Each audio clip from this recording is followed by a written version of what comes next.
Well, joining me now here from the Road Haulage Association is Richard Burnett. Thank you very much indeed for joining us. Let me just ask you to start with, when you heard yesterday that this had happened, that this lorry had been found here with 39 lives lost, what was your immediate reaction? Devastation, to be honest with you, John. You know, I think the gravity of the situation is kind of really sinking in this morning as things start to unfold, you know, in terms of what's happened here. But absolutely devastated, you know, as an industry, and devastated that this could happen in this day and age to 39 people. The thing that strikes me arriving here this morning and seeing this area last night is that there's the port nearby at Purfleet where this container came in, but there are lots of industrial estates and lorry parks around here. This is a busy part of the country for haulage. Absolutely, this is a thriving, you know, area for haulage, and I think people will maybe be shocked and surprised that something like this could happen in this kind of area.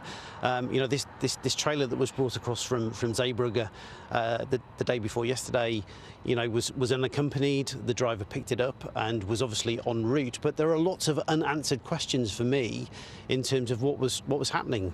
You know, was there a load on this trailer? You know, was the fridge running? Was the fridge operating? Why?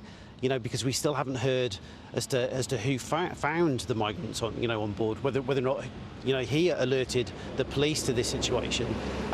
There's lots of clarity that we just simply haven't got yet. We've heard about incidents in bigger, more scrutinised ports in the past, Dover, Calais, but as those have been tightened up and camps closed on the other side of the channel, has that shifted the issue of migrants to smaller, maybe less scrutinised ports like Purfleet and Tilbury here? I think almost definitely. If you look at, you know, Calais, Coquelles, you know, the systems that they've got in place in there are pretty robust. You know, the CO2 monitors, the scanners, the sniffer dogs, etc.